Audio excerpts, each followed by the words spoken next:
Necromancy is the newest skill in RuneScape 3, and it's the first new combat skill since the game was first released in 2001. I've been playing Necromancy on my channel for the past 2 weeks, and I even played when it was released on Monday, August 7th, and I have a few thoughts about it. Welcome back to my channel where we talk about and play video games, and today I'm going to be giving my first impressions of RuneScape's newest skill, Necromancy. And while I talk about my thoughts on Necromancy, I'm going to have my first stream where I played Necromancy for the first time in the background so you can see some of the gameplay while we talk about it. Let's get into it. Let's start with combat. As this is a new combat skill, I think it's a good place to start. I think the combat is really fun. When I'm playing it and using these skills, it's really exciting and it's really fun to be using this new combat style, and you really do feel like, wow, there hasn't been any new combat in this game ever.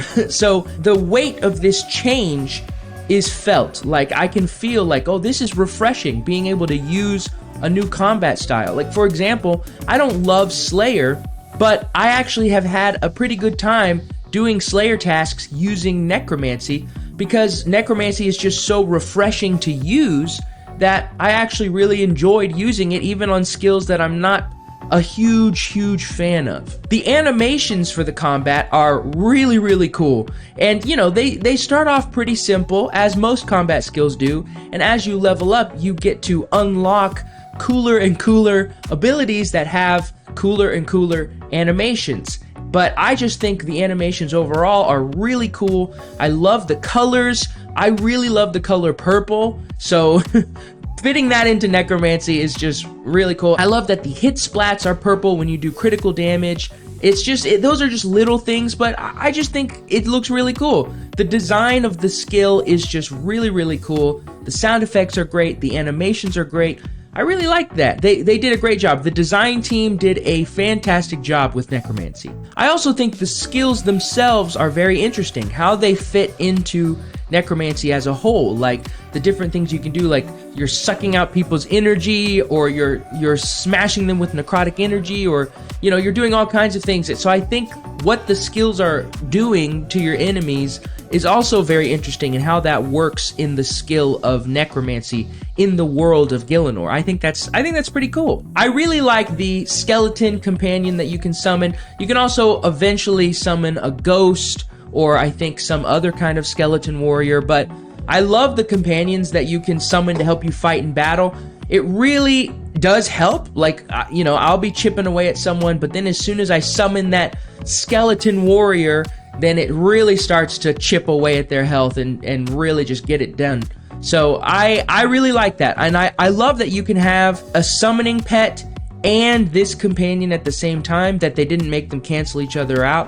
I really do appreciate that you can do both at the same time, because, you know, I want to show off my fletching skilling pet, but I also want my skeleton warrior to come help me kill these goblins. So, I don't know, that's a small thing, but I like that. I like that they didn't make them cancel each other out. I think the combat is really easy to learn. There were some elements of Necromancy that were kind of underexplained, in my opinion, but combat was not one of them. Combat was pretty simple to pick up. It's pretty easy to just jump straight in and start leveling up my combat, so I really like how easy it was to learn, but it doesn't mean that it's not a deep system. It is a deep system, but it's just not hard to grasp what they're doing, because it's deep, but it's simple. Something can be simple and deep at the same time. So I really like that the combat was simple, but it is a deep system, and it does get more complex as you go, but it's not that hard to understand as you're getting into the combat of Necromancy. Alright, let's talk about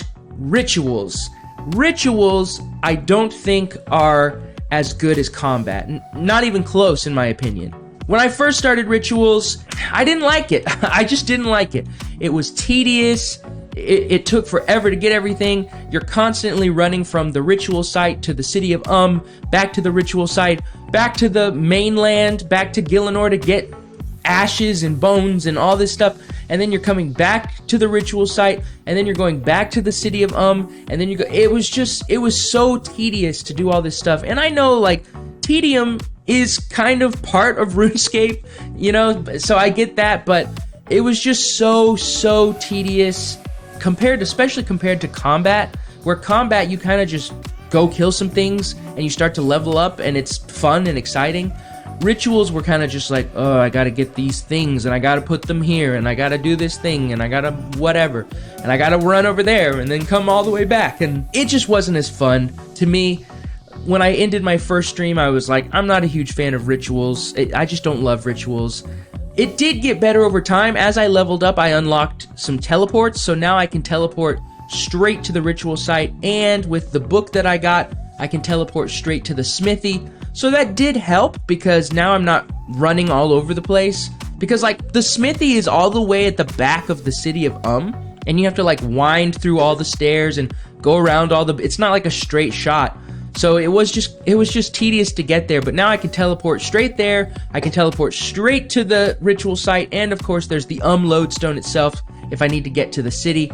So that made things a lot better, and I really softened on rituals after that, because it just became a lot less tedious. To be honest, it just became a lot less tedious. It still can be a bit of an item grind, because you do have to still get things to put in the rituals, and as you level up, you'll have to use different items and things like that, so you're not really done getting all these items that you need.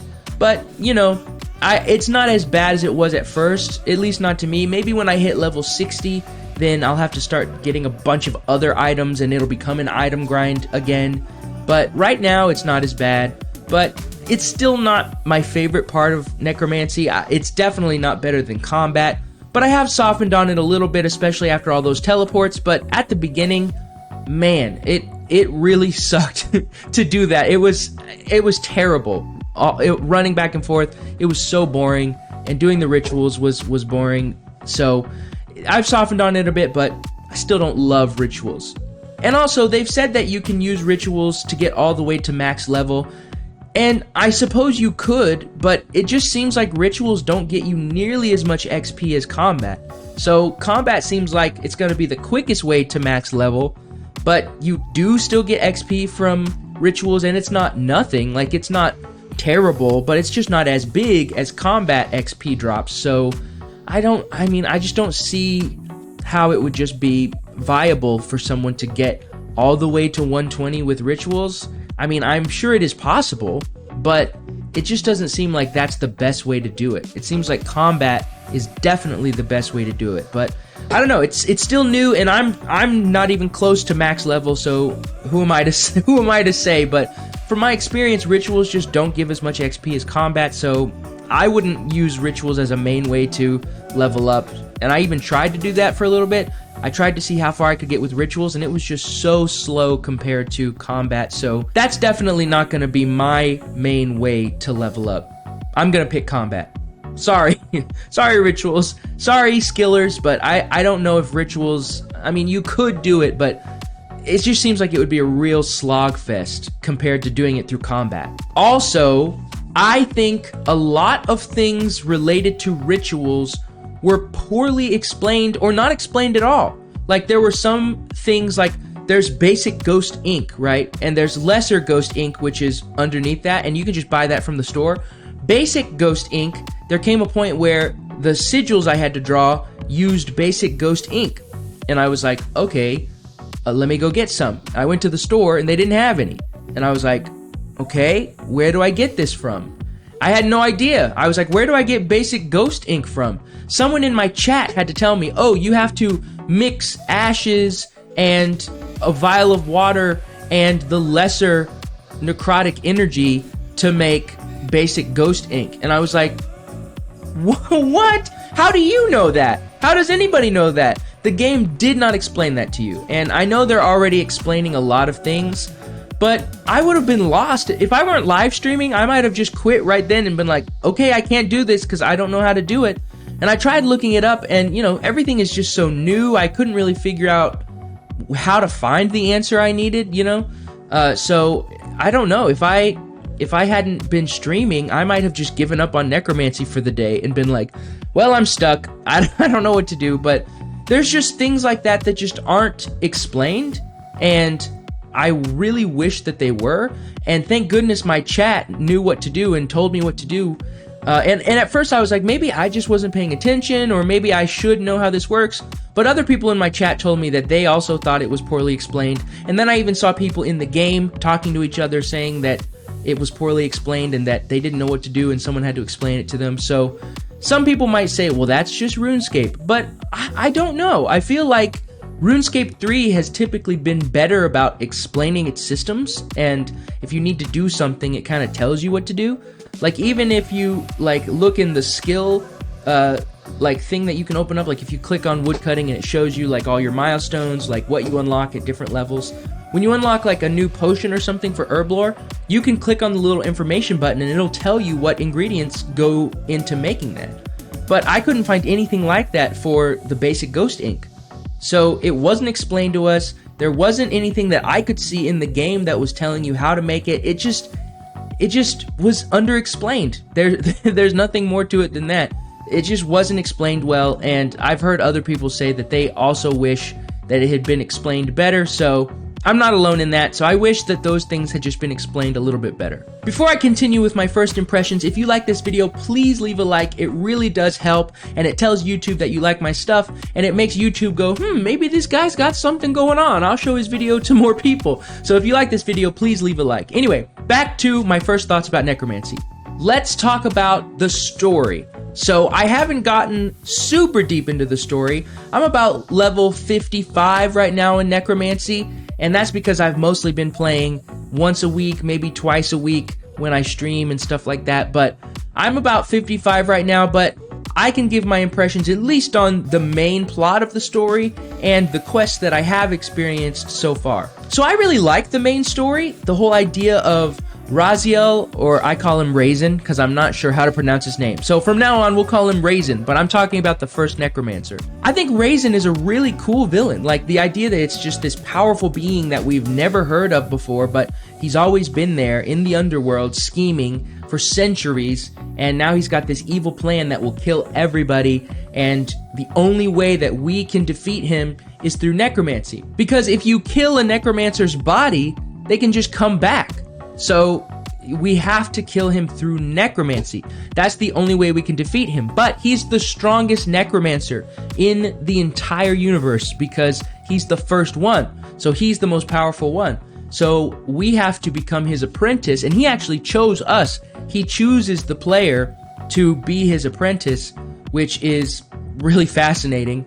But he chose us so that we could learn. And it seems like what he does is he picks apprentices so that they can learn, but he also kind of uses them as guinea pigs. So if he wants to know something new about necromancy, but he doesn't want to do it himself because he's not sure what the results will be, he'll take on an apprentice and convince them to do it, and then if something bad happens to them, he's like, okay, noted. Okay, don't do that, that's bad.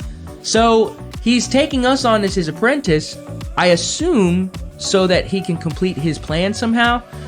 I think they did explain that, and I might just not remember why he picked us, but he wants us to learn necromancy. And the thing about necromancy, typically, is that you're making spirits do things for you. You're like forcing them to do things for you.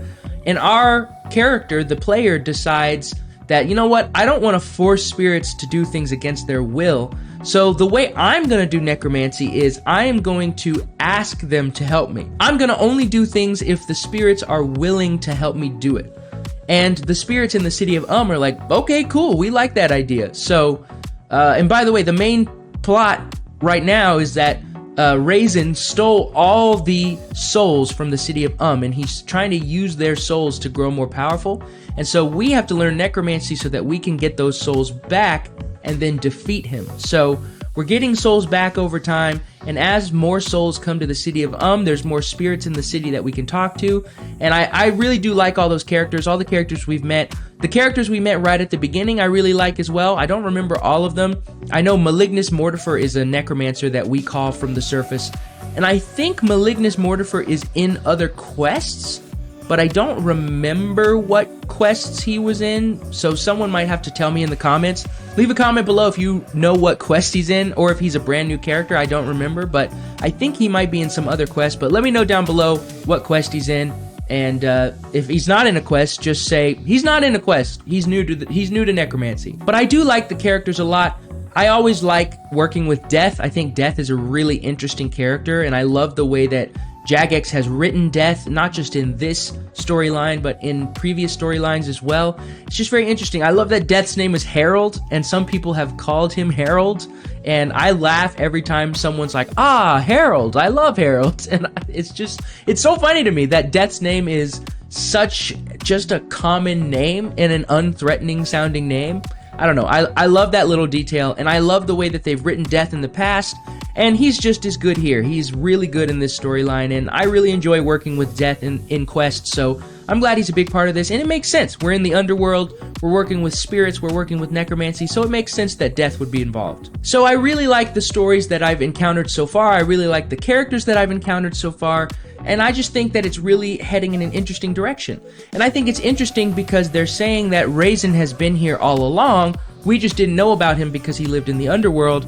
So I love that there are some quests that are bringing back characters from old quests, and they're like, oh yeah, I know Raisin, and it would make sense that they would know Raisin. So like, I just did on my last stream, I just completed Ghosts Ahoy. I had never done that before, and then I did the Necromancy quest that you have to have completed Ghosts Ahoy to do, and the villain in Ghosts Ahoy, who was a necromancer, knows Raisin and was one of Raisin's apprentices. And that makes so much sense. It totally makes sense that he would have worked with Raisin, and that Raisin was actually involved in the Ectofuntus and creating the Ectofuntus. By the way, I thought that it was Ectofunctus for the longest time, but no, it's Ectofuntus.